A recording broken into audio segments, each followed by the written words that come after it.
All across Ukraine, ordinary people have signed up to help the war effort. Many of them are far from home after fleeing the Russian invasion to cities further west.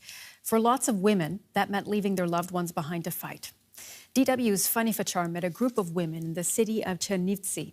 In between nights in a bomb shelter, they're spending their days volunteering to support soldiers on the front lines. One dough at a time. These women here had very normal lives before the Russian invasion. Some of them teachers, IT specialists. Their weapon for peace? Bread.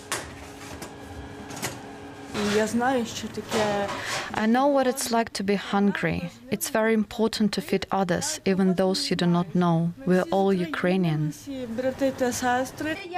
The bread shall feed soldiers, men and women at the front line. Marta Levchenko spearheads the team of 30 volunteers.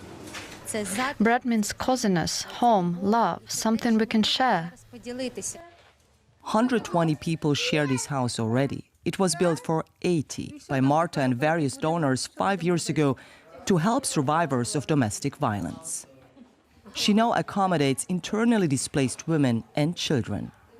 Marina just arrived with her children from Kyiv after 4 days on the road. We were scared a lot. Kids were either in the basement or in a garage, tears all the time. Our country's been killed and destroyed. She must eat, though she's not hungry, concerned about her sister, who is still in Kyiv. The shelter is located in Chernivtsi, in western Ukraine. Still relatively safe, but fearing the worst, preparations are in place. What used to be a gym has become a makeshift bomb shelter during the night. Moments of comfort, much needed for everyone. In another room, volunteers sewing. Ukrainian flags, in high demand now. Patches for soldiers to stop the bleeding. Times of war highlight the importance of women, Marta says.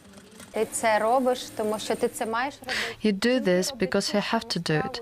Women do the same as men. Our women are at the front line. Our women fight and also die. Our women drive trucks and load flour in them. Leaving Ukraine with her 2 children is not an option, she says. She cannot leave her husband or her country behind. And she will be needed here too once the war is over. Domestic violence will be on the rise, she says, just like in 2014 when fighting began in eastern Ukraine. People learn to kill, to be aggressive, and very often when they return home, they don't receive rehabilitation from the government. They let their anger out on their wives and children. We cannot imagine what will happen after this war. No one can, but everyone hopes for peace. We've been looking there at how women are helping the war effort in Ukraine. Women and children also make up the majority of the 2 million who have already fled the conflict. We want to take a closer look now at their plight, and we can speak to Anita Batia. She's the Deputy Executive Director at UN Women, and she's joining us to speak about this topic. Thank you very much for being with us here on DW. How does the situation of women in this war differ from that of men? Well, first, at a very basic level, the men are conscripted and are fighting, but women are the ones who are taking their children, their families, and fleeing.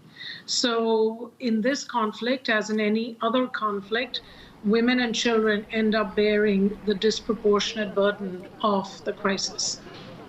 Well, those who are fleeing in particular are at risk of becoming victims of violence and exploitation in this conflict and many others, as you said. What measures need to be put in place to ensure that they are protected?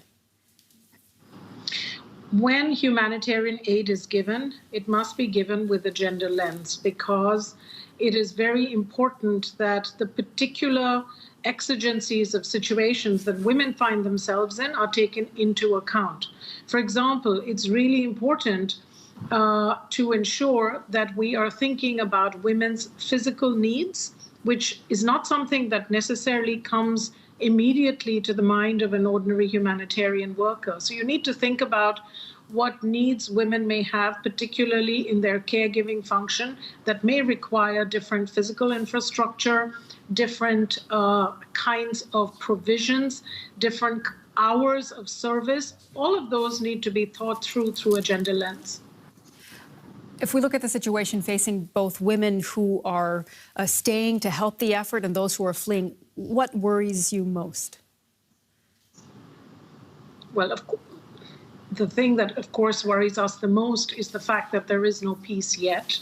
That is the overwhelming worry at this stage, that the fighting continues, that there is conflict, that there are more deaths. But to your specific question on what worries us is there is a huge internally displaced population now, and we will have to make sure that they can live in a way that is dignified and humane in the midst of this crisis. And for those who are fleeing, yes, countries are opening up and giving them temporary residency, but how are they going to create new lives for themselves in these new environments? And as we've already discussed, it's not only in Ukraine that women and girls are finding themselves in situations of war, crisis, conflict. Where are you particularly concerned about their conditions? I wish I could say there was one place where I was less concerned than others.